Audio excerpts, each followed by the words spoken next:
et ensuite on va écouter la parole. Allons-y au niveau de la technique. Centre Montagne Sainte, accueillons ensemble le pasteur Atom Mbouma, pasteur titulaire de l'église Philadelphie Cité d'Exaucement à Kinshasa. Prédicateur de la parole apprécié par ses pairs, enseignant, auteur, compositeur, chanteur et mentor, il a plusieurs cordes à son arc, pour ne pas dire à sa guitare. Maria, la servante de Dieu et chantre au sein du groupe Gaël, Nadège Mbouma, ils sont parents de 4 enfants.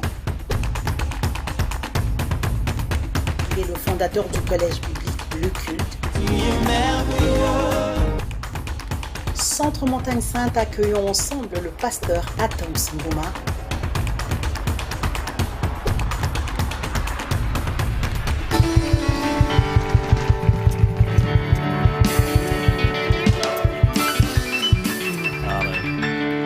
Shalom, nous pouvons nous rasseoir s'il vous plaît, merci beaucoup. C'est moi qui suis très très honoré de revenir ici. Bon, disons, nous tous on va dire que ça fait une année parce qu'on est déjà en 2026, je n'arrive pas à y croire vraiment encore. Mais ça va donc faire près d'une année. Si on compte mois pour mois, jour pour jour, peut-être pas une année, moins d'une année pour moi je crois. C'est en milieu de l'année passée, n'est-ce pas, que j'étais ici, non? C'était l'année 2024. C'était en août 2024. Désolé. Je n'ai pas vu les temps passer. Merci encore. Merci énormément pour cette invitation spéciale que j'ai encore une fois de plus reçue. Et cette grande responsabilité de commencer l'année avec vous pour la première parole qu'il faut écouter en début d'année. On honore le début, on sait que les débuts ont toujours quelque chose de particulier quand on commence. Ça place un peu les bases, c'est comme une sémence dont on va en voir les fruits. Mais c'est drôle que nous commencions plutôt le début de l'année avec les fruits qu'il faut récolter. C'est plutôt avec une moisson qu'on est en train de commencer. J'ai dit vraiment merci à l'Église, merci à tout le protocole, comme toujours d'habitude, très très serviable. Comme Paul dit dans la Bible, si vous le pouviez, vous pouviez vous arracher un œil rien que pour me le donner. Je vois cette forme d'hospitalité ici, je suis très, très reconnaissant pour ça. Ce matin, j'ai avec moi 2 amis qui me viennent de la Belgique, de Arlon, qui sont des serviteurs de Dieu à l'église Parole d'Espoir. J'ai Dave et Ruth qui sont là-bas. Est-ce que vous pouvez vous lever, s'il vous plaît? Bienvenue. Quelque chose que j'ai jamais pensé faire, je suis en train d'enseigner quelqu'un comment vivre avec le froid du Canada. J'essaie de coacher Dave à se couvrir assez. J'ai jamais cru que je pourrais faire ça moi-même déjà. Apparemment, on a commencé à apprendre comment s'habiller à chaque saison ici. Et c'est vrai que, ouais, l'hiver c'est quelque chose.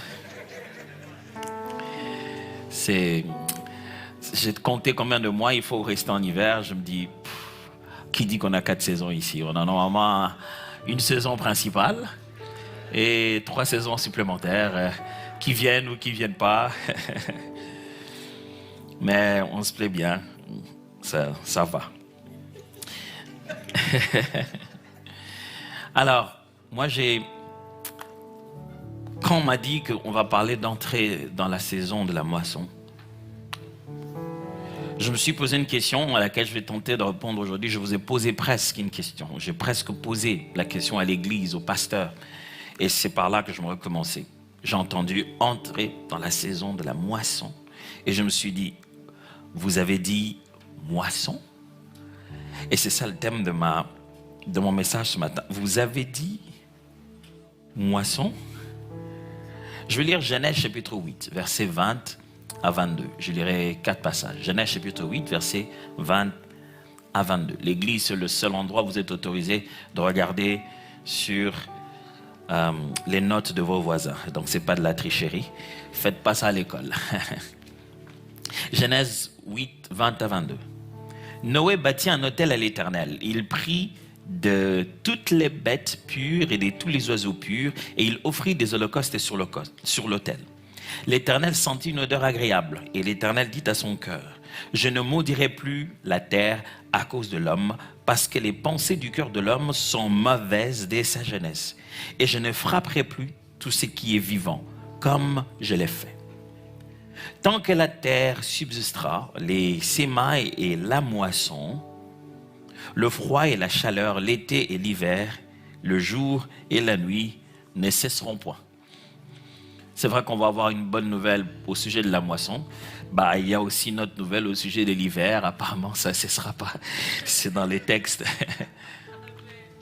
Ce texte vient au moment où Noé vient de sortir de l'arche. Vous connaissez bien l'histoire de l'arche et de Noé. Noé qui rassemble quelques personnes, l'échantillon d'une race qui devait perdurer. Parce que Dieu voulait nettoyer la terre. Et pour ça, il a gardé ses enfants ainsi que quelques animaux qui ont été pris. Les autres humains, les autres n'ont pas voulu venir. Après le déluge, Noé, le voilà, tout est sec, tout a été purifié, tout a séché.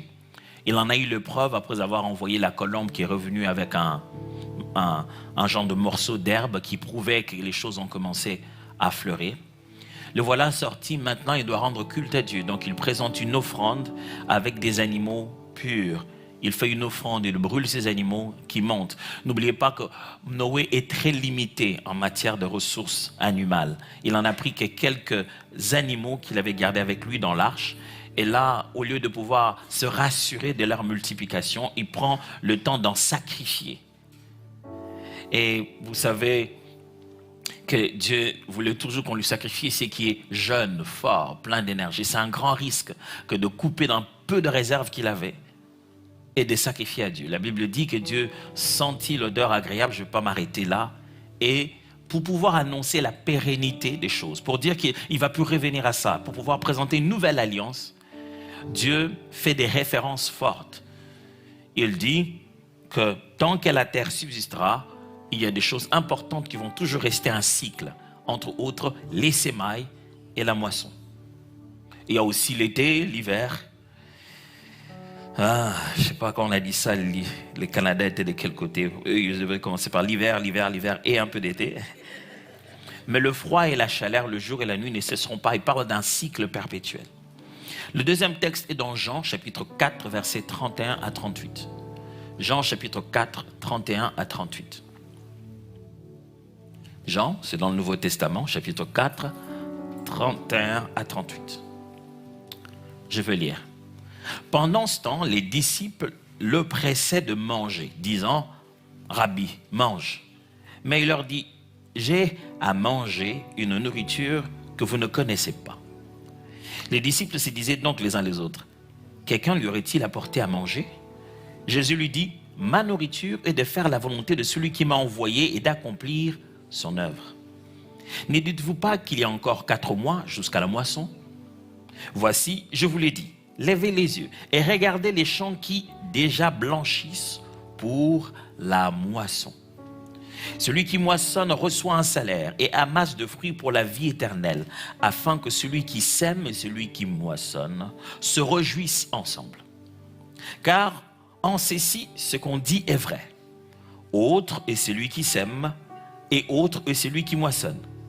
Je vous ai envoyé moissonner ce que vous n'avez pas travaillé. D'autres ont travaillé et vous êtes entrés dans leur travail.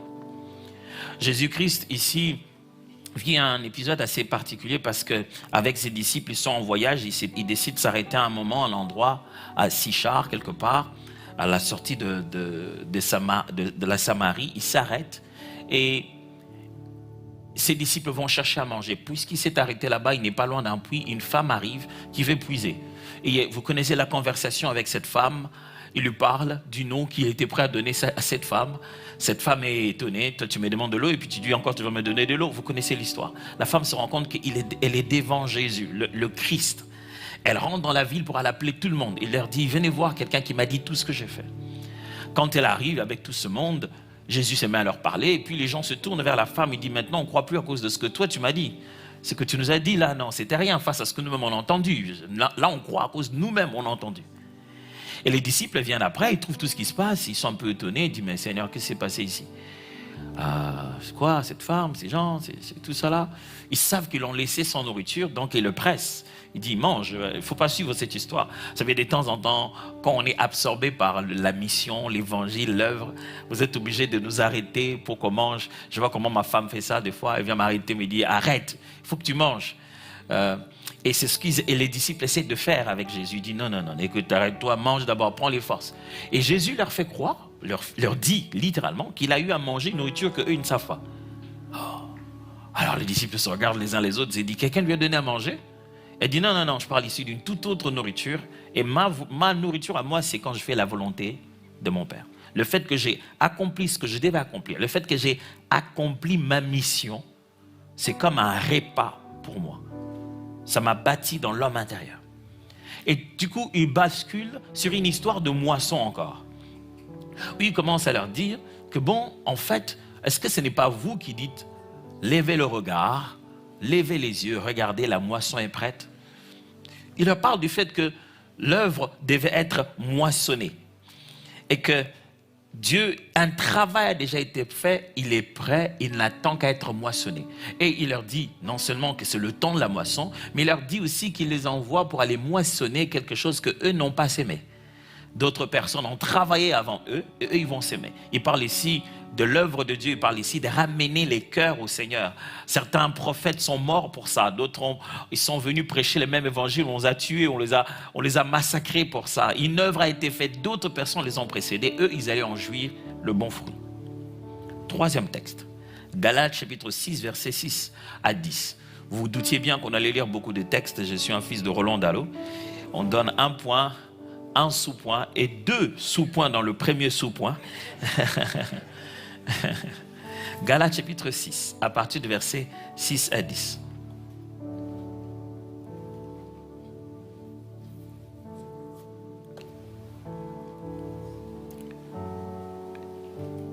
Que celui à qui l'on enseigne la parole fasse part de tous ses biens à celui qui l'enseigne. Ne vous y trompez pas. On ne se moque pas de Dieu. Ce qu'un homme aura semé, il le moissonnera aussi. Celui qui sème pour la chair moissonnera de la chair la corruption, mais celui qui sème pour l'esprit moissonnera de l'esprit la vie éternelle. Ne nous lassons pas de faire le bien, car nous moissonnerons au temps convenable, si nous ne nous relâchons pas. Ainsi donc, pendant que nous en avons l'occasion, pratiquons le bien envers tous, et surtout envers le frère en la foi. Ici, Paul est en train de parler aux Galates. Une chose se manifeste dans la vie de chrétiens de Galates, c'est qu'ils ont pris un bon élan de foi, ils ont commencé passionnés à chercher le Seigneur, mais au bout d'un moment, beaucoup de traditions venues du judaïsme ont commencé à envahir l'assemblée. Beaucoup de gens, des frères et sœurs, mais d'origine juive, ont commencé à ramener un peu les habitudes du judaïsme. Ils ont poussé les Galates à judaïser. Alors, avant d'être vraiment un vrai chrétien, vous devez d'abord être juif à la base, vous devez vous circoncire, vous devez pratiquer totalement le judaïsme avant de passer au christianisme, comme si le christianisme était la prochaine étape du judaïsme. Et Paul essaie de leur expliquer qu'il n'en est pas ainsi. Et ces choses ont commencé à ralentir les ailes de ce peuple-là. Et ils ont commencé à vraiment ralentir dans leur passion, leur manière de chercher le Seigneur. Et parmi ces choses dans lesquelles, voilà, justement, ils ralentissent, ils deviennent lourds, c'est la capacité de faire le bien autour d'eux. Et leur rappelle leur responsabilité de pouvoir donner, partager leur bien à ceux qui leur enseignent la parole. Et il place ça dans un contexte. Il leur dit, le fait de pouvoir partager vos biens à celui qui vous enseigne la parole, c'est s'aimer. Et il élargit cela. Il dit, vous s'aimez dans leur vie, mais c'est une loi pour toute autre forme de bienfait. Chaque fois que vous faites du bien aux gens, vous s'aimez. Et vous moissonnerez. Et il ajoute, si vous ne vous arrêtez pas de s'aimer. C'est-à-dire, ne s'aimez pas une fois et oubliez, faites de ça une culture. S'aimer encore et encore. Ça veut dire quoi? Autant faire du bien à ceux qui vous enseignent, mais autant faire du bien à tous les frères. Par le mot frère, ce n'est pas pour parler des masculins, pour tous ceux qui sont dans le Seigneur, frères et sœurs. Il dit, en leur faisant du bien, vous s'aimez, et qu'est-ce qui se passe? Vous moissonnerez. Et vous moissonnerez quand? Quand vous faites de ça un cycle perpétuel. N'arrêtez pas de s'aimer. Dernier texte. C'est bon maintenant, dernier texte. Il faut dire au voisin, c'est le dernier, il va arrêter de lire comme ça. Ben, c'est bon, c'est bon. Matthieu chapitre 9, versets 35 à 38. Comme ça, pendant la semaine, si je reviens sur un texte, vous saurez qu'on l'a déjà lu. Ok? Matthieu chapitre 9, versets 35 à 38. C'est pas pour rien que vous avez amené vos Bibles, on va quand même les utiliser. Matthieu 9, 35 à 38. Après, je vais aller vite, vous allez voir, ça va. J'ai juste 5 points à partager aujourd'hui, et puis on aura fini, et on va reprendre nos forces pour attaquer le mois 11, je ne sais pas moi combien on a aujourd'hui. Jésus parcourait toutes les villes et les villages, enseignant dans les synagogues, prêchant la bonne nouvelle du royaume et guérissant toute maladie et toute infirmité. Voyant la foule, il fit ému de compassion pour elle, parce qu'elle était languissante et abattue, comme des brebis qui n'ont point de berger. Alors, il dit à ses disciples, la moisson est grande, mais il y a peu d'ouvriers. Priez donc le maître de la moisson d'envoyer des ouvriers dans sa moisson. Ici encore, il y a un contexte, une idée de moissonner. Cette fois-ci, ce n'est plus le bien qu'on fait aux gens, mais c'est la mission, c'est l'œuvre. Jésus-Christ est en train de faire du bien, accomplir sa mission, son mandat, guérir les malades, prêcher l'évangile, chasser les démons. Mais il voit que le besoin est énorme. Vous savez, il y a des fois où vous êtes en train de servir les gens qui ont fait la queue, et vous regardez un peu la queue, vous vous rendez compte que wow, c'est beaucoup plus, il y a plus de gens sur la queue que je pouvais l'imaginer. Jésus se rend compte que les personnes à aider sont nombreux. La foule est énorme. Il se rend compte, wow, il y a du boulot ici, il y a du travail. Et ce travail-là, il appelle ça moisson. Il considère que les conditions de vie des gens, parce qu'ils étaient dans des moments de douleur, c'est comme si ils étaient prêts à être moissonnés. Leur problème était la meilleure opportunité, le meilleur moment de se saisir d'eux et de les moissonner. Et il dit, il y a un problème ici. La moisson est grande, les gens dans les besoins sont nombreux, mais il y a peu d'ouvriers, c'est-à-dire peu de personnes prêtes à répondre à ce besoin-là. Il y a plus de malades, moins de guérisseurs. Il y a plus des gens possédés, moins qui en délivrent. Il y a plus d'ignorants, moins qui leur donnent la parole. Et voilà sa solution. Il dit, priez au maître de la moisson. Demande-lui d'envoyer des ouvriers. Comme s'il ne voyait pas, c'est lui le maître de la moisson quand même. Est-ce qu'il n'a pas vu qu'on a besoin d'ouvriers? Pourquoi c'est nous d'aller lui prier pour qu'il envoie des ouvriers? Mais c'est une belle façon pour Jésus de dire, présentez-vous pour qu'il vous envoie. En fait, ce n'est pas que vous allez juste voir le maître de la moisson lui dire, envoie des ouvriers. Il va dire, ok, merci, je vais envoyer quelqu'un d'autre. Celui qui se présente pour l'envoi est directement mandaté pour l'accomplir. C'est une façon pour Christ de dire, allez-y vous présenter pour qu'il vous donne le mandat de faire quelque chose. Alors, vous avez dit moisson. Toute cette année, moisson. Waouh! Vous avez eu la nuit traversée ici? Comment ça s'est passé la nuit traversée? C'était bien? Très bien. Le matin...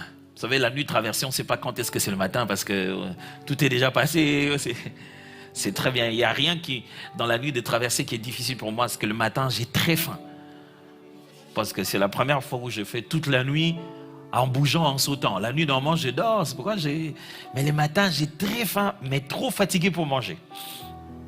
Mais c'est bon la nuit de la traversée. On s'est dit beaucoup de choses pendant la nuit de la traversée. On se dit, Dieu va faire, on prie, on a des déclarations fortes, on est déterminé, on croit, on entre dans l'année avec une telle joie, on danse, on sait que quelque chose va se passer. C'est important, c'est symbolique, c'est significatif, c'est utile. Mais au fond, vous savez que c'est juste un jour et un autre, que le calcul n'est que dans nos calendriers et que ce n'est même pas Dieu qui a fait les 365 jours. L'histoire de 12 mois, ce n'est pas lui qui l'a inventé. C'est nous qui avons fait ça. Mais c'est que nous avons fait, c'est transformer un rendez-vous avec Dieu, un repère sur sa façon d'opérer dans nos vies. C'est nous qui avons inventé cette histoire, comme je vous l'ai dit tout à l'heure, d'avoir 365 jours. La Bible montre qu'il a parlé de ces 7 jours. Et les années lunaires dans la Bible sont différentes des années solaires. Mais cette histoire de 12 mois, de 365 jours, de veille de la traversée, c'était juste un jour et puis on est arrivé à un autre. Normalement, rien ne s'est passé. Au fond, moi, j'ai dormi le matin, c'était juste le matin. C'était les mêmes habits que j'avais, c'était la même nourriture que j'avais laissée, rien n'a changé du tout. Mais quelque chose doit avoir changé ailleurs. Ailleurs. Les êtres humains vivaient comme ça, un jour après un autre, mais ils ne se rendaient pas compte qu'ils s'approchaient du jour où Jésus allait venir pour la première fois. De la même manière, nous vivons jour après un autre, mais nous ne nous rendons pas compte que le temps devant Dieu bouge différemment. Et selon le temps de Dieu, il ne s'agit pas juste de 2026. Oubliez les chiffres. Regardez les saisons de Dieu. Je vais répéter. Oubliez les chiffres. Regardez les saisons. Il n'est pas question de 2026. Il est question de l'année de la moisson. Et l'année de la moisson, ce n'est pas 365 jours. C'est toute une saison. Le bon côté avec les saisons de Dieu, c'est que quand elles arrivent, elles dépassent les nombres de jours et d'années tels que vous avez prévu. Vous connaissez la vision de Joseph, pas de Pharaon que Joseph a interprété. La Bible a parlé des 7 ans d'abondance et 7 ans de disette. Certains commentateurs disent que ça ne signifie pas nécessairement 7 années, 1, 2, 3, 4, 5, 6, 7. Parce que le chiffre 7 dans la Bible de foi vient pour combler l'oubli d'un nombre qu'on n'a pas pu retenir, mais pour dire jusqu'au véritable nombre. Peut-être que cette année en a fait 10. Peut-être qu'il y a eu 10 ans de disette, et puis qu'il y a eu 10 ans d'abondance. Mais restons à 7 pour rappeler le fait que c'était un plan divin dans certains nombres d'années. Mais la bonne nouvelle, c'est qu'après 7 ans d'abondance, même quand il y a eu 7 ans de disette, le peuple d'Égypte est resté en abondance, même pendant la saison de disette. Quelqu'un est en train de me suivre ici? Ça signifie ceci. Ils étaient dans une saison de 7 ans de moisson. Quand ils ont commencé à vivre 7 ans de sécheresse, ils ont pris leur moisson, ils ont reporté ça sur la disette. Ok, je ne sais pas si vous êtes en train de couper. Ce que j'essaie de vous expliquer, c'est qu'il est possible que ce que vous allez vivre en 2026, vous soyez capable de reporter ça en 2027, en 2028, en 2029, en 2030. C'est-à-dire que ce n'est pas obligé de faire 365 jours. Ça peut faire toute une nouvelle page de votre histoire. C'est ce que je suis en train de vous enseigner. Je ne vous enseigne pas pour décembre. Le but de cette prédication, ce n'est pas la date de péremption de cette prédication, ce n'est pas 31 décembre 2026. Ce que je vous enseigne, vous pouvez le transformer en 2027, jusqu'en 2000, comme vous voudrez. Parce qu'une moisson, lorsqu'elle est bien gérée, ça peut s'allonger dans plusieurs saisons. Mais moi, qu'est-ce que je viens vous enseigner aujourd'hui? Parce que vous avez parlé de moisson. Je vais vous parler de 5 choses qui viennent de ces quelques textes que je viens de lire avec vous. Voici la première. La première des choses, c'est que la moisson est une preuve de semence. La moisson est une preuve de semence. Dans Genèse, comme je viens de lire avec vous, Dieu donne des repères forts qui vont montrer que sa fidélité est là sur la terre et que les êtres humains vont encore vivre sur la terre. Pas seulement l'arc-en-ciel. Il veut leur dire, je ne veux plus faire ça. Tant que la terre sera là, voici des cycles forts qui rappellent que je suis en train de travailler. Il y aura sémailles et moissons. Et dans Galates, Paul répète ça. Il parle certainement de semer dans la chair et de semer dans l'esprit, mais il rappelle le principe. Il dit, c'est qu'un homme aura semé,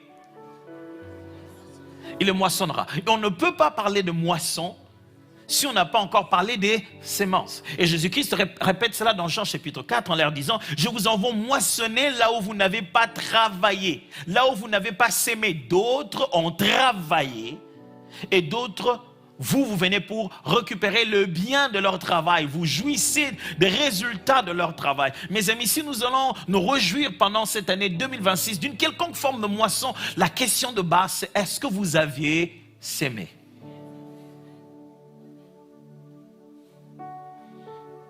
Est-ce que vous aviez sémé? Je me souviens quand on était beaucoup plus jeunes, on avait ces petites boîtes en bois où on mettait notre argent, on faisait notre petite économie. Et puis à la fin du mois, après quelques temps, on venait pour casser ça et sortir l'argent. Hein?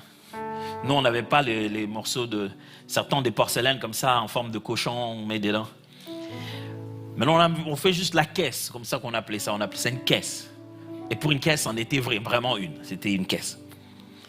Et puis bon, il y avait toujours un ami qui avait une petite main qui entrait. Je ne savais pas comment il faisait ça, mais il réussissait quand même, malgré la petite, il entrait quand même. Et quand chacun sortait sa caisse, c'était le moment où on devenait riche. faut casser la caisse. En fait, on n'ouvrait pas la caisse, on cassait la caisse. C'était un moment fort. C'est vraiment le vase d'albâtre qu'on va... On cassait la caisse. Et c'est le moment où on devient les riches du quartier. On a cassé la caisse. Tu peux le sentir. Bon, vous, aujourd'hui, vous ne savez pas ce que c'est, mais nous, à l'époque, l'un des signes forts, tout petit, que tu as ton argent, ce que tu achetais, allais au coin de la rue, tu achetais les cacahuètes, tu ne mettais pas ça ailleurs, tu mettais ça dans ta poche. Bon, vous ne connaissez pas l'histoire. Donc, tu avais les cacahuètes dans ta poche et tu mettais la main dans la poche et on sentait que là, tu as de l'argent. Et on cassait la caisse. On venait tous casser la caisse. On cassait ensemble la caisse. Mais on ne trouve à l'intérieur que ce qu'on y a mis. Mes amis, si vous allez casser 2026, vous y avez mis quoi en 2025? Vous y aviez mis quoi en 2024? Vous y aviez mis quoi en 2022? Vous y aviez mis quoi en 2019? C'est là qu'on commence à croire que nous, à l'église, nous vendons aux gens de l'espoir. On ne vous parle pas de moissonner seulement, on vous parle de moissonner ce que vous avez. Et ce n'est pas seulement moissonner les bonnes choses. Paul dit, la nature de votre moisson dépend de la nature de votre semence. Ça va être quand même un peu dur de croire à cette partie des choses. Mais la moisson est une preuve de sémence. Mon frère, ma soeur, si on se base vraiment à moissonner que ce que nous avons sémé, je vous assure que notre vie va être bizarre. Gloire soit rendue à Dieu pour Jésus-Christ, qui pardonne nos péchés et nous accorde une seconde chance, qui fait que ceux qui ont sémé le mal récoltent la vie par sa mort. C'est pourquoi Jésus est clair, il dit, vous n'allez pas seulement moissonner ce que vous avez sémé. Je vous envoie aussi moissonner pour un travail que vous n'avez pas fait. Frères et sœurs, nous moissonnons pour ce que Jésus a fait à notre place.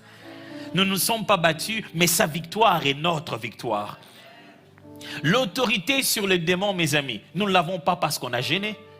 Nous ne l'avons pas parce que nous avons été plus forts en prière. Non, nous l'avons de la seconde, nous avons donné notre vie à Jésus. Notre identité nous a revêtus de l'autorité. Vous moissonnez une autorité devant les puissances de l'ennemi pour un combat que vous n'avez même pas livré.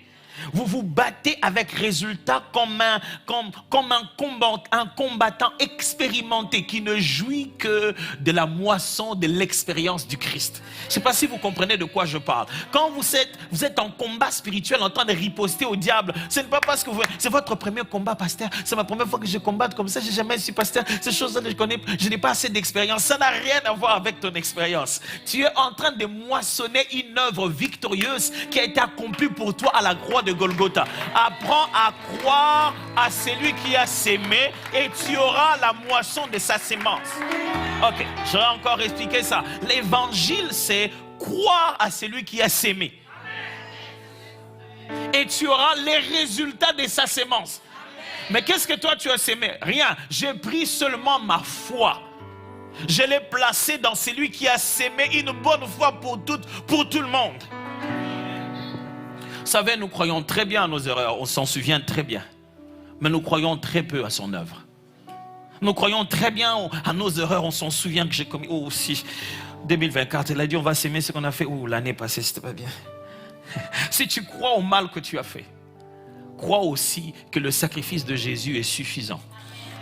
Quand il a dit qu'il a pardonné, il a suffisamment pardonné.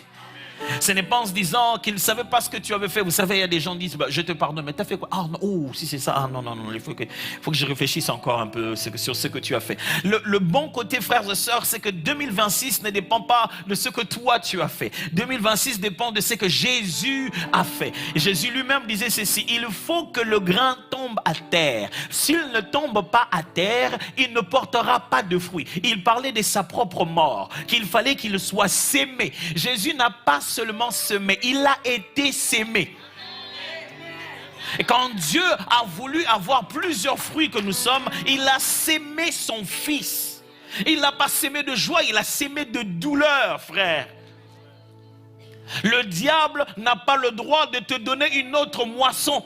Tu n'as pas placé ta foi en lui. Tu ne peux pas partager sa moisson. Je vais partager la moisson, non pas de mes efforts, mais la moisson de celui en qui j'ai cru et qui a travaillé pour mon bien-être.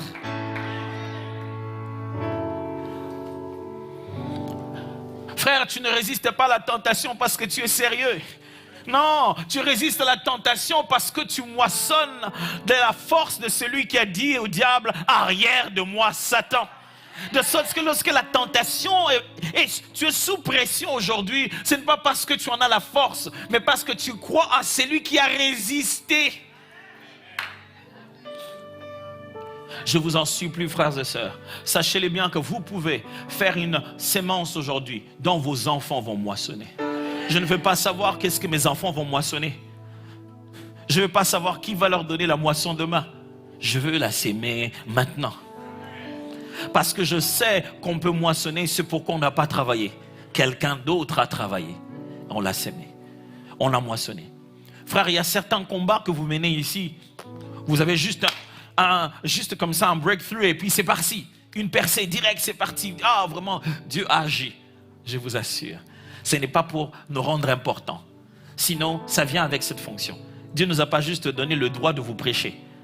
Sinon, pourquoi ne pas prendre tous nos profs de l'université nous prêcher?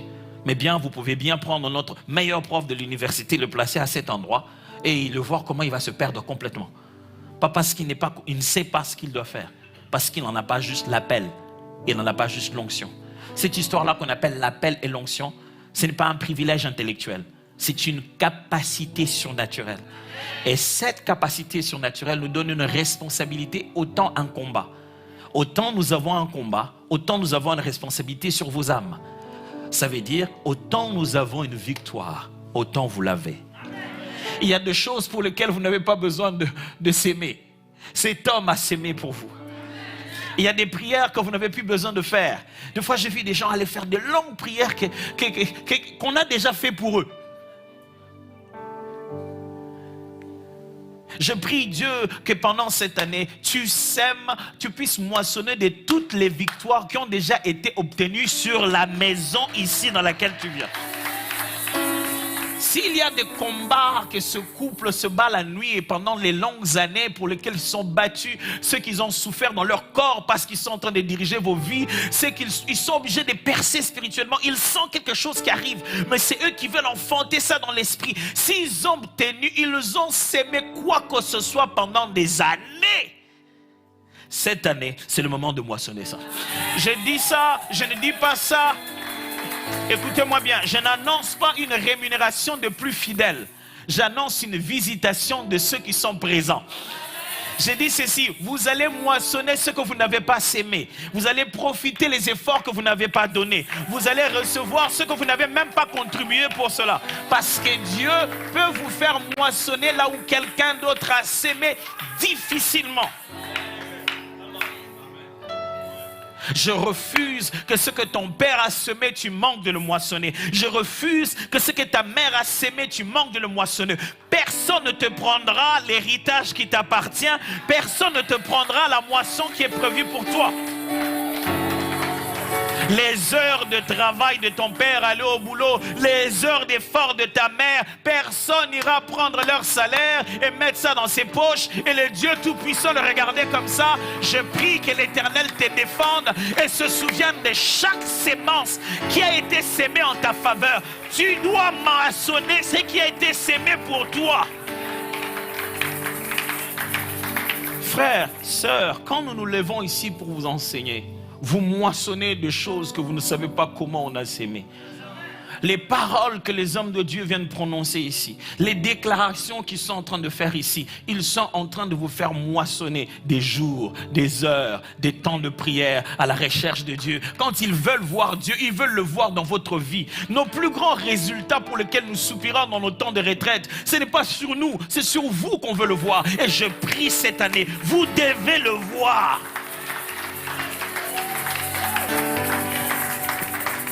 Pour chaque jour de jeûne, pour chaque veillée, pour chaque songe que nous a fait sursauter la nuit, pour chaque 100 pas de prière que nous avons fait, je prie que l'Éternel vous fasse moissonner ces sémences spirituelles qui ont été sémées pour vous.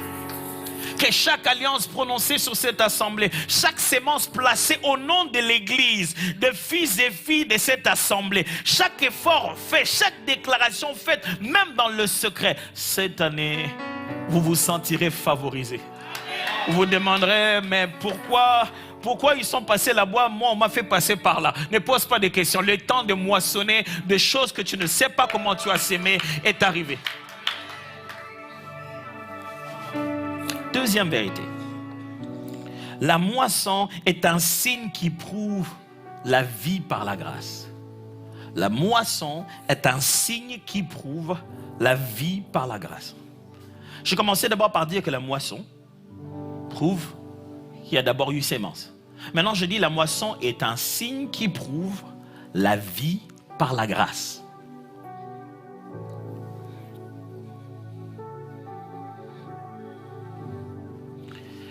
Dieu veut montrer au peuple qu'il n'est plus fâché. Les premières des signes forts de l'annonce de la grâce de Dieu. À la sortie, le peuple sort de l'arche. Dieu dit, j'ai senti ce parfum, je ne ferai plus jamais ça. Un symbole fort, une grande préfiguration de la mort de Jésus-Christ à la croix de Golgotha, qui est le parfum de bonne odeur que Dieu a aimé et pour lequel il a changé son attitude vis-à-vis de l'humanité. C'est des animaux ne suffisaient pas. Le parfum agréable, c'était Jésus. Et à cause de cela, Jésus-Christ, à cause de sa mort à la croix, une nouvelle année, comme il appelle ça, une année de grâce, une saison a commencé. Et pour prouver que maintenant Dieu fait faveur à l'humanité, il leur donne un signe fort. Froid, chaud, sémaille et moisson. Quand il y a moisson, mes amis, c'est un signe fort qu'il y a eu une grâce quelque part. Ça nous donne l'impression que la sémence, c'est ça notre effort. Et la moisson, c'est le résultat. Ah non, c'est faux. C'est faux. Je vous le prouve.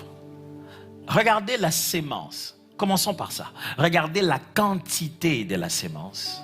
Et regardez la quantité de la moisson. Vous pensez qu'il y a un lien? Non. Le grain était comme ça. L'arbre était comme ça. Et les fruits étaient nombreux. Ce n'est pas ce que tu as sémé que tu as récolté en quantité. Quelque part, une œuvre a eu lieu. Une œuvre qui multiplie, qui transforme, qui bénit. Ça s'appelle la grâce.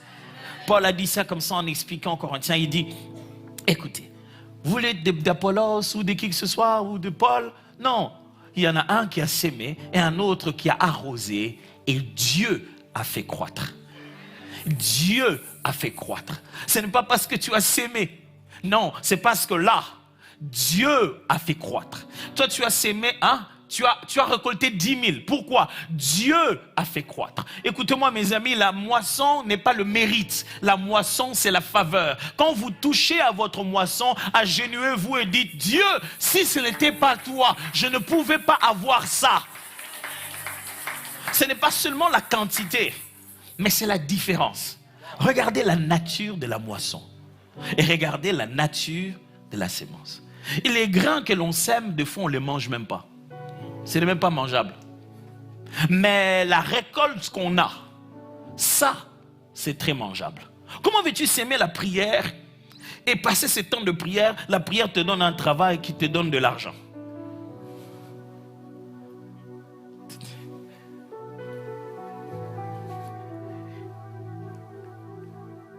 Ça, là, qu'est-ce que tu as réellement fait? Est-ce que tu as réellement produit ton résultat?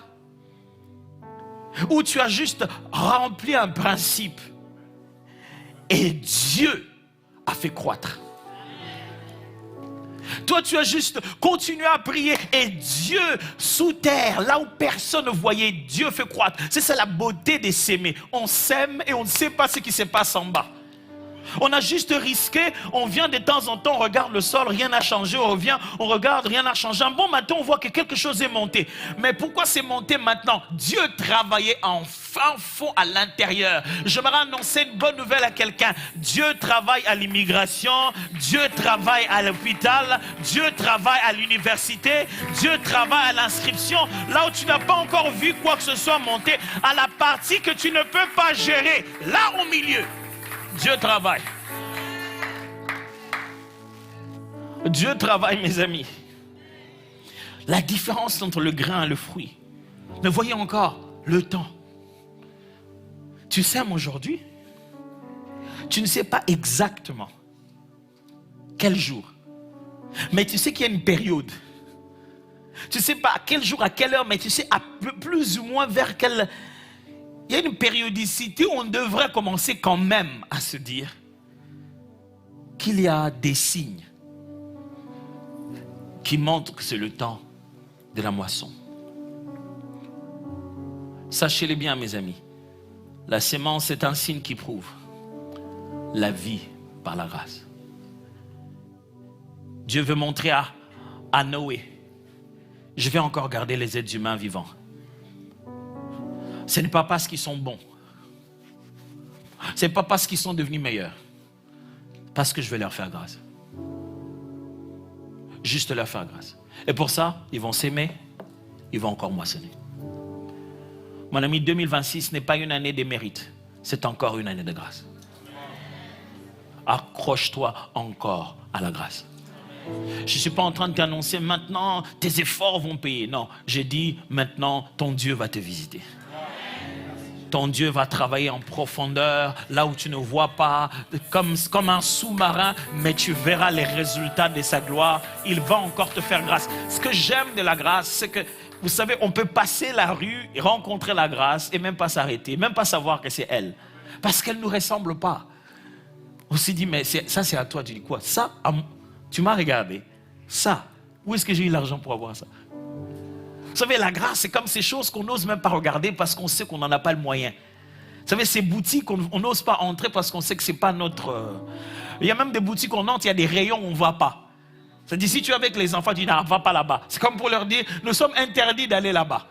Mais tu te dis, je connais ma carte, je connais mes limites, je connais mes dettes, et je connais mes remboursements, je ne vais pas là-bas. Mais la grâce, c'est totalement l'inverse. La grâce, c'est le fait que Dieu t'amène là où tu n'en as ni la carte, ni la capacité, ni les capacités de remboursement. Ok, je vais répéter. La grâce, c'est le fait que Dieu t'amène là où tu n'as aucune dignité.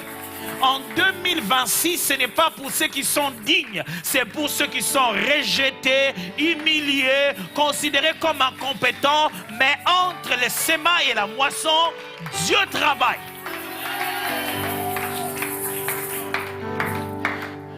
Troisièmement, la moisson exige une vision du champ. Dans Jean chapitre 4, la moisson exige une vision du champ. Dans Jean chapitre 4 que je vous ai lu, Jésus-Christ leur donne une image forte. Il dit, regardez, le champ est déjà tout blanc. L'heure de la moisson est arrivée.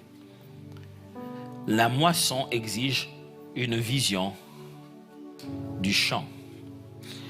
Jean 4, 34 dit, Jésus leur dit, ma nourriture est de faire la volonté de celui qui m'a envoyé et d'accomplir son œuvre. Ne dites-vous pas qu'il y a encore 4 mois jusqu'à la moisson? Voici, je vous l'ai dit, levez les yeux et regardez les champs qui déjà blanchissent pour la moisson. Jésus, de tout ce qu'il veut attirer comme attention de ses disciples, de l'attitude qu'il veut marquer en eux pour qu'ils soient capables de moissonner, l'attitude fondamentale, c'est la capacité de percevoir, de voir. Au lieu de leur dire préparez les instruments, il dit non. Levez d'abord les yeux.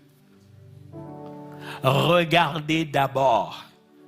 Si vous ne pouvez pas voir, vous ne pouvez pas avoir.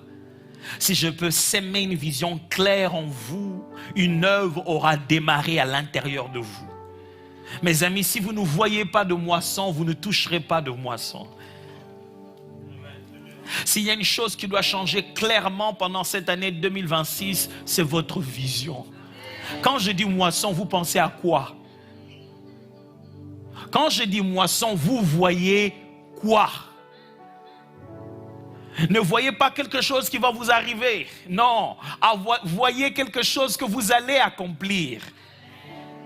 Ne vous mettez pas dans la passivité en pensant que je vous annonce quelque chose qui va vous arriver un bon matin, alléluia, oh gloire à Dieu. Non, je vous annonce de combats que vous allez gagner, des territoires que vous allez posséder, des endroits où vous devez vous rendre vous-même. Il s'agit de vous en action et Dieu avec vous, vous ferez des exploits. Quelle est votre vision de 2026? Quand vous levez les yeux, vous voyez quoi? S'il n'y a pas une vision claire de cette année 2026, on dansera ensemble encore le 31. Ça sera beau. Vous aurez encore perdu 365 jours. Avec beaucoup d'espoir. La foi chrétienne n'est pas une religion passive de l'attente d'un Dieu miraculeux. La foi chrétienne est une relation de collaboration entre l'humain et les divins. Nous avons le seul Dieu qui nous appelle co-ouvriers. Dit Dieu, tu devais travailler, nous il dit non, venez travailler avec moi. Le seul créateur qui nous fait participer à sa création, qui a fini de faire et qui dit, vous donnez le nom. Frère, ne croyez pas que Dieu est là en train de dire, reste, moi je suis le tout-puissant, toi tu fais rien, je vais tout faire avec toi. Non, ça c'est pas le Dieu de la Bible. Dieu dit, viens je vais te montrer comment on fait. On fait ça, vas-y, fais toi aussi. Ça c'est le Dieu de la Bible. Il dit, tout ce que j'ai, tout ce que tu m'as donné, je l'ai aussi donné. Ça, c'est le Dieu de la Bible. Il veut nous voir accomplir les choses. Écoutez-moi très bien. Quand nous marchons ici dans la vie, sachez-le bien que la vie appartient aux visionnaires. Voici le problème avec la vision. Si tu ne vois rien, je t'imposerai ma vision. Si tu ne vois rien, je te ferai vivre ce que je vois. Ok, je vais répéter ça. Si toi, tu ne vois rien, je te ferai vivre ce que je vois. Toute ta vie sera affectée par ma vision. Si nous passons tout le jour ici et qu'il y a un coin, un terrain où il n'y a rien. Nous, quand on passe, on va à un parking. Il dit, il n'y a pas assez de parking, je peux parquer là-bas. Mais un entrepreneur passe là-bas. Il s'est dit, je peux bâtir l'immeuble ici. Il n'y a pas assez de gens. Il y a beaucoup de gens ici. Moi, je regarde même un peu la démographie. Il y a beaucoup de jeunes.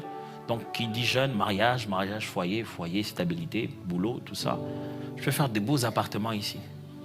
Cet endroit qui, quand toi tu vas dormir, dans ta tête, dans la dernière photo que tu as prise, c'est vide. Tu fais 2 mois, 3 mois, 4 mois, 5 mois, 6 mois, tu passes par là-bas. Quand tu reviens avec ta photo de l'endroit, tu la trouves comblée. L'image, la mémoire que tu as du lieu a été affectée. Toi, tu es parti en te disant, il n'y a rien. Dans ton rien, quelqu'un a construit. Quand tu viens, là où tu voulais bien voir, tu ne peux plus voir ce que tu vois d'habitude parce que quelqu'un d'autre avait vu une maison et il a construit la maison. Ce qui signifie que ce que tu avais dans ta mémoire est obligé d'être altéré, d'intégrer cette maison que lui, il a concrétisée. Tout le jour, nous vivons la vision de ceux qui ont le courage de l'exécuter. Ceux qui ont vu quelque chose et qui ont décidé de le rendre réel, nous subissons ce qu'ils ont vu. Et vous, vous avez vu quoi? Pasteur, moi je ne vois vraiment mon mari, chaque fois qu'il sort, moi je l'appelle, je n'ai pas vraiment confiance dans ce Canada. Toi tu ne vois qu'un mari en train de te tromper. Comment c'est si facile de faire que des mauvais films? Pourquoi dans tes films, quelqu'un meurt toujours? C'est quoi? C'est Alain Delon ou quoi? Pourquoi dans tes films tu pas un super-héros? Je préfère encore être dans mon film que je sois un T'Challa quelque part comme ça, non, un Wakanda qu'on croit qu'il est mort mais qui n'est jamais mort. Et qu'à la dernière minute, il est revenu. Il a dit le combat n'était pas terminé. Pourquoi tes films ne conçoivent que le malheur que tu vis en fin de compte? Et tu nous demandes durant tout le temps de combattre le malheur que tu as conçu et visualisé. Pasteur, combattez avec moi, vraiment, c'est pas... Pasteur, vraiment, c'est toujours comme ça. Toujours vers cette année, il y a toujours quelque chose. Hey, on se bat contre ça. C'est toi qui formes ça. C'est toi qui fabriques ça. Vous savez que là, le doute est une forme de foi. Le doute est une foi mal placée. Le doute, c'est croire fermement au mal. C'est être convaincu que le mal arrivera. C'est pourquoi le doute est puissant. Parce que c'est un détournement de foi. Tu as détourné la foi de sa véritable destination. Et tu l'as placée sur autre chose. Tu es tellement convaincu que le mal va arriver. Voilà le problème. Quand tu es extrêmement convaincu d'une chose, elle n'arrive pas. Tu la produis. Ok, let me explain that. Quand tu es extrêmement convaincu d'une chose, elle ne va plus arriver. C'est toi qui commences à aligner des choix qui vont rendre cette chose réelle. C'est toi qui la produis. Quand tu commences à voir la foi, tu deviens un acteur de ta vision. Parce que la femme voit Jésus venir et dit, si seulement. Pas que si seulement Jésus va me toucher. Il dit, si seulement moi, j'allais toucher le pan de sa robe. La véritable vision de la vie, c'est celle qui te rend actif. N'est pas pour vision qu'on te fasse cadeau. On te fasse cadeau de quoi? Non, moi ma vision c'est que quelqu'un me donne beaucoup d'argent et je vais aller à Dubaï. Ça c'est pas une vision, c'est une sorte de rêverie. La meilleure chose que tu puisses faire, c'est de prompter ça sur un chat GPT ou je sais pas moi quoi, et il va te donner une image de toi à Dubaï. Ça peut arriver. Mais la réalité des choses, c'est que Dieu te permet de rêver, de visualiser. Ça te demandera toujours des actions pour ça. Dieu appelle Abraham et dit, lève-toi, viens. Dis, regarde, tu vois les étoiles? Ouais. Si tu peux compter leur nombre, c'est à ce grand nombre que sera tes enfants. Wow. Et puis, les poussières de la terre, ça sera le nombre de ses enfants. On s'est dit, waouh, Dieu a promis les grandes choses à Abraham, il va l'accomplir. Quel accomplir? Quel accomplir? Quel accomplir? Il n'y a qu'un seul moyen pour avoir les enfants. Quel accomplir? Je passe rapidement. Mais vous ne voyez pas ça, mais c'est là. Et que durant tout ce temps, quand Sarah entend encore parler de cette histoire de voix, elle se met à rire. Elle ne rit pas de l'incapacité de Dieu. Elle rit du fait que cette action dépend de moi et moi je ne suis pas capable. Je ne sais pas si vous comprenez ici. Sarah ne rit pas que Dieu n'est pas capable. Sarah rit en disant, moi, je suis vieille. Est-ce que mon mari aura encore des désirs? Elle sait que tout ce que Dieu dit là dépendra d'une action que eux vont faire. Mais pourquoi tu as plein de rêves et tu n'as aucune action à faire? Ma question est celle-ci. Qu'est-ce que tu vas faire de 2026? Là, on a déjà bouffé 4 jours. Hein? Il y a 4 jours qui sont déjà passés. Enfin, j'avais dit 5. Je ne pourrais pas dire 5 choses aujourd'hui. Dans tous les cas, je vais revenir.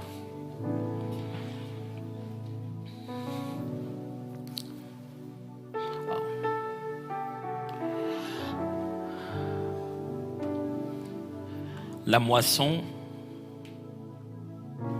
est pour ceux qui tiennent bon.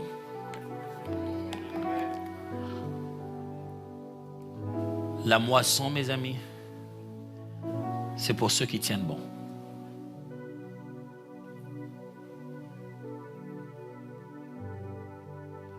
Paul l'explique aux Galates. Il dit, donnez à ce que vous enseigne. Faites du bien aux gens. S'aimez. Vous moissonnerez si vous ne vous arrêtez pas de s'aimer. La saison de la moisson, c'est aussi la saison des semences. Même pendant que tu moissonnes, sème.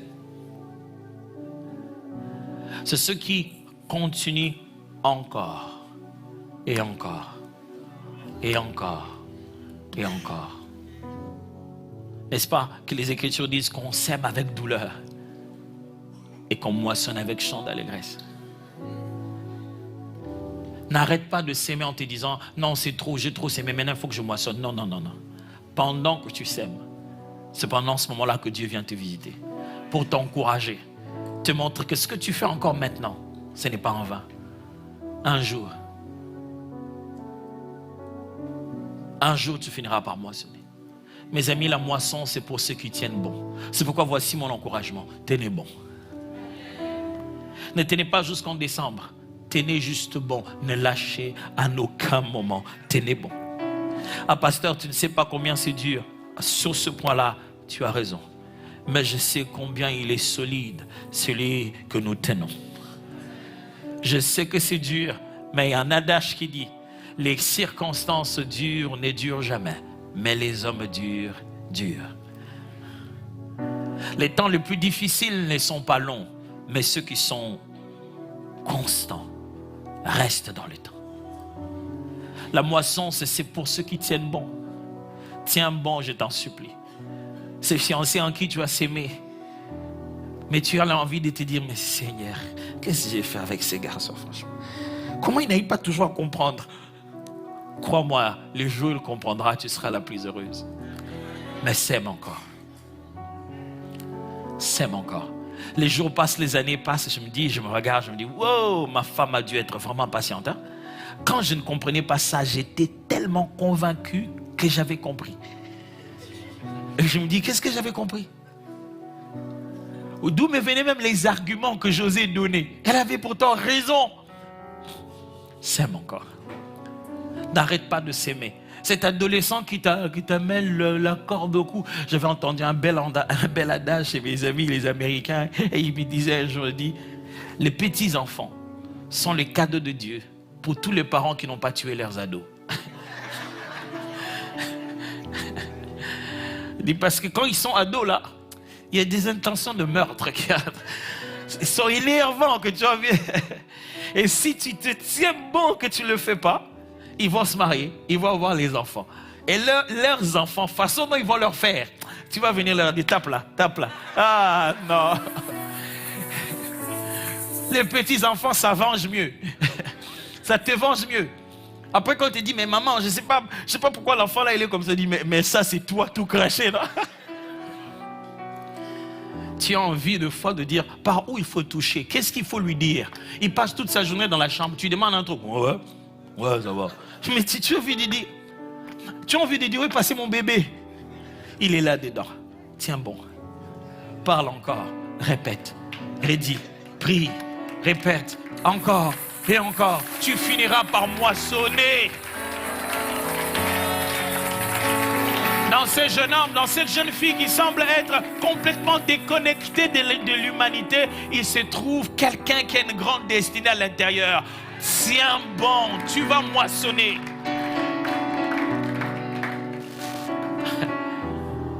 Je n'oublierai pas la fois où j'ai eu mon premier doctorat, j'ai appelé ma mère. Elle est venue à notre collation de grade. D'abord, quand j'ai eu mon premier master, elle est venue. Elle était toute heureuse, elle ne savait même pas ce que ça voulait dire. Mais elle était contente. Elle m'a vu dans cette robe-là et tout ça. Elle m'a dit, mais vraiment, Yaya, je suis très content. Yaya Chédé, ça veut dire grand frère. Vous savez, j'ai toujours été le fils de ma mère, mais depuis un moment, je suis devenu son grand frère. C'est une longue histoire, mais... Vous savez, les mamans, ils t'appellent grand frère quand tu sais ce qu'elles veulent. Ah, les mamans sont stratèges. C'est là qu'elles t'appellent que mon enfant que j'ai porté pendant 9 mois, ça veut dire quelque chose. Et quand je lui ai dit que j'avais mon deuxième master, elle était totalement contente, mais elle ne savait pas vraiment ce que ça voulait dire. Mais elle me disait juste que c'est bien. C'est-à-dire, enfin, tes études font quelque chose. Et puis je lui ai dit que j'avais mon doctorat, je l'ai appelée. Elle est venue. Elle était très très contente. Mais elle ne savait pas du tout ça, ce que ça veut dire. Mais c'est elle qui en fait l'évangélisation. C'est elle qui dit à tout le monde, non mon fils, non, mais il avait fait l'histoire là, on porte les grandes robes là. Oui, mon fils, il a fait ça. Et je me souviens de toujours, on m'a dit, mais pourquoi tu passes pas à la maison me voir? J'ai dit, maman, je suis occupé. Il dit, viens nous voir. Et j'étais avec mon père, il dit, viens de temps en temps nous voir. J'ai dit, pourquoi, maman? Elle dit, mais mon père m'a dit, tu sais, deux fois, on ne veut pas que tu viennes pour que tu nous amènes quelque chose. On veut juste que le voisin sache que tu es notre fils.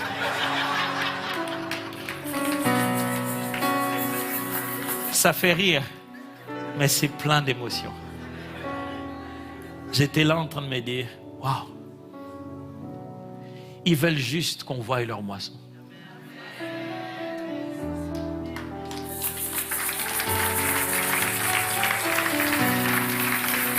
Et chaque fois que je dois quitter la maison, ma mère, même quand elle a un peu un problème avec sa jambe, elle tient à me raccompagner dehors.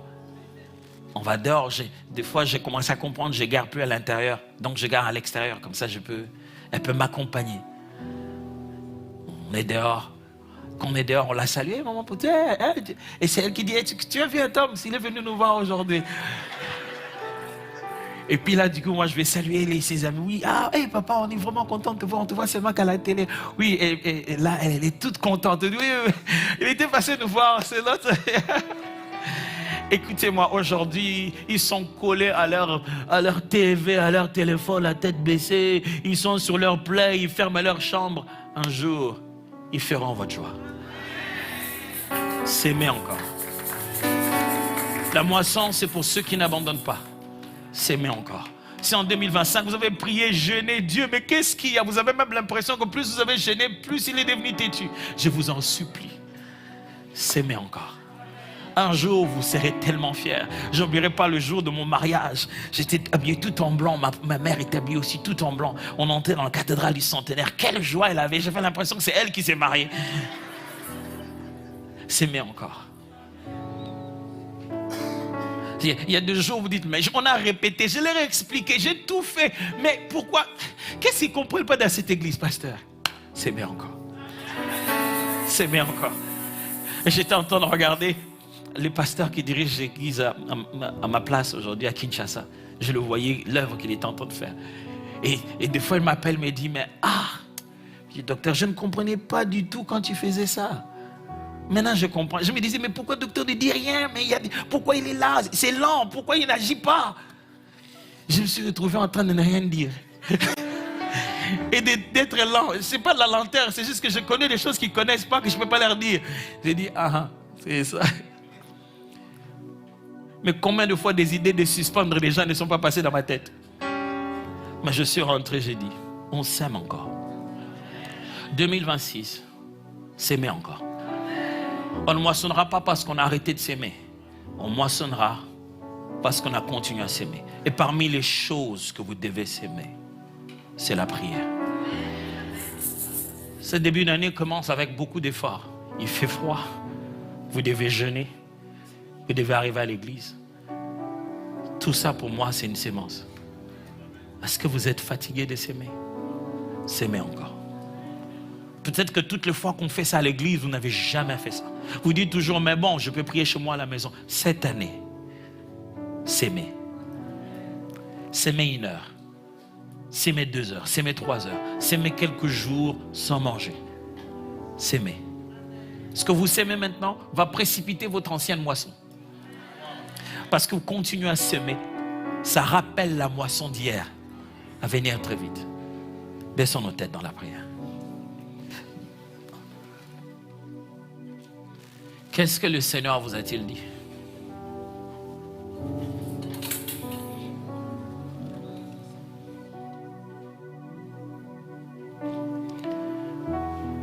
À quelle partie vous allez plus parler? Quand je dis que les moissons dépendaient des semences, qu'il y a toujours semences derrière. Quand je dis que la moisson, c'était la preuve qu'il y avait la grâce de Dieu.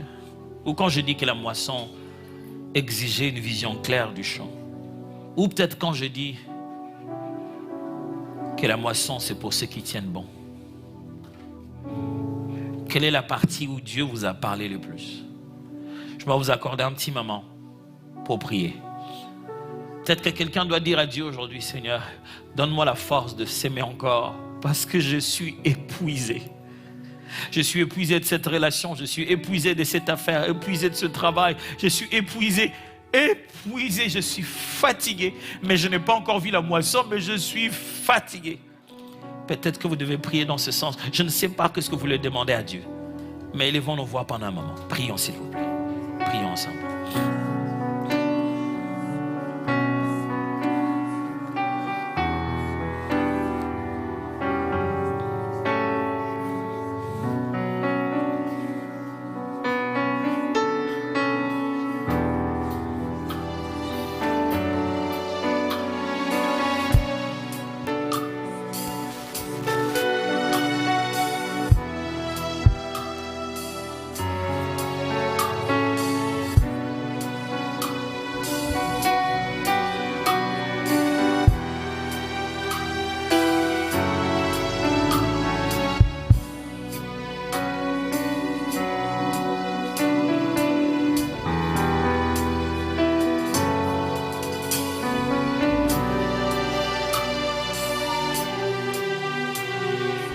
sais pas si vous connaissez ce cantique, mais il me rappelle toujours le fait de croire à la présence de Dieu dans tout ce que nous faisons.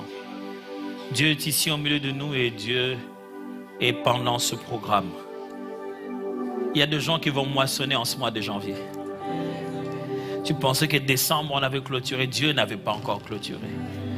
Les hommes ont dit que décembre était fini, mais le temps de Dieu est différent. Ta gloire est tangible en ce lieu. Des grandes choses vont arriver. Le surnaturel est activé.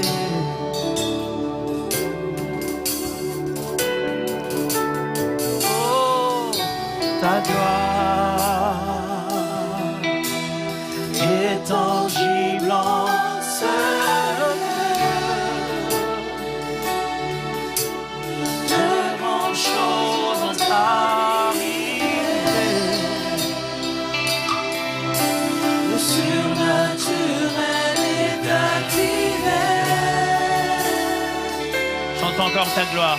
Oh, ta gloire est tangible en ce lieu.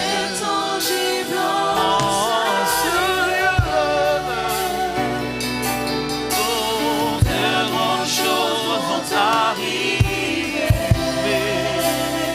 Le surnaturel est activé.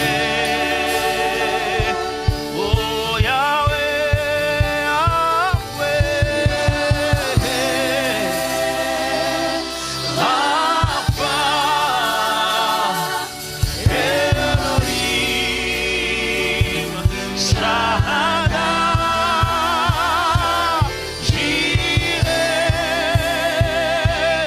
Adonai se manifestera. Oh, Yah. Nous n'allons pas nous fatiguer de te chercher, de te chercher, de te chercher, de te chercher dans la prière. Je prie que tous les moissonneurs qui ont sémé parce qu'ils pensent qu'ils ne sont que des sémeurs, rappelle-leur qu'ils sont aussi des moissonneurs. Que tous les moissonneurs fatigués à la sémence, Père, reçoivent consolation pendant cette année.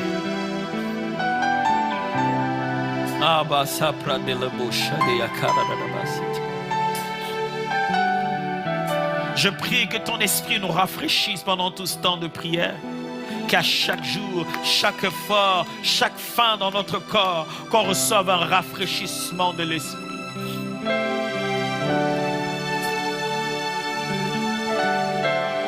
Je prie qu'on ne ressente même pas ça passer. Que le temps à passer dans ta présence soit si riche, si intense. Que ça soit passé seul, à 2 ou à 3, en petits groupes, en ligne ou en présentiel. Que ça soit profond, intense.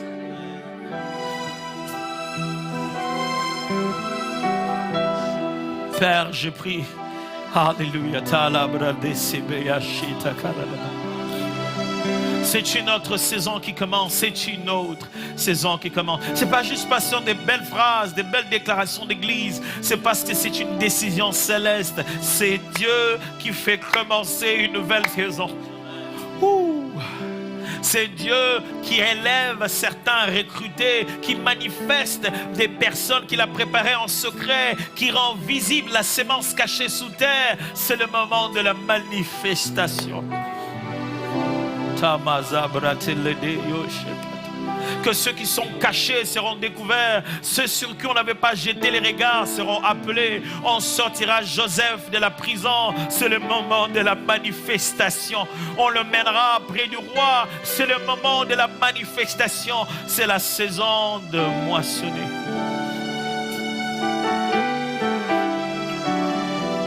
Et si nos semences ne peuvent même pas couvrir notre bien-être, souviens-toi de Golgotha. Souviens-toi du prix payé. Souviens-toi de l'homme de Galilée. Il était meilleur que nous en tout. Et nous lui faisons confiance. Et nous savons que ce qu'il a fait, il l'a fait pour nous.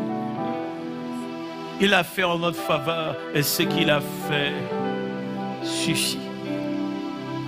Son œuvre est complète. Merci pour ta gloire au milieu de nous, pour ta puissance. Alléluia.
Que l'homme de Dieu faisait, je voulais sauter de joie.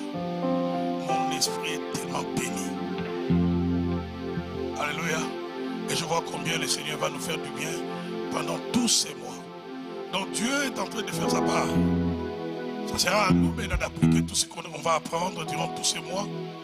Et ça sera aussi à nous d'être là déjà à partir du mercredi, jeudi, vendredi. Le jeûne, nous le débutons à partir du lundi. En présentiel, on sera ici mercredi, jeudi, vendredi pour prier et également pour écouter la parole. Wow. Est-ce qu'on peut acclamer très fort le Seigneur? Merci, docteur. Merci.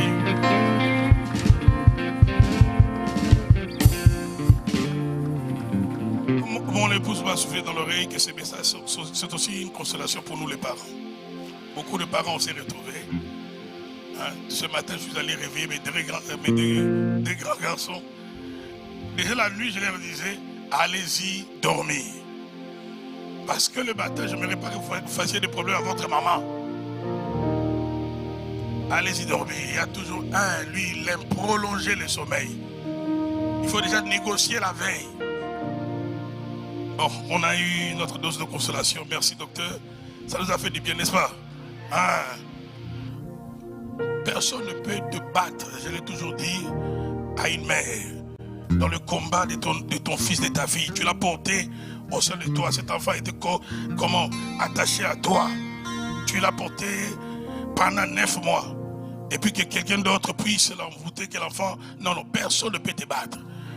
Et ajouter à cela maintenant la faveur de Dieu, la faveur de Dieu. Un aîné disait souvent, le combat de la croissance des enfants, c'est comme les serpents de Moïse et les serpents de Pharaon. Les serpents de Moïse finira toujours par avaler les serpents de Pharaon.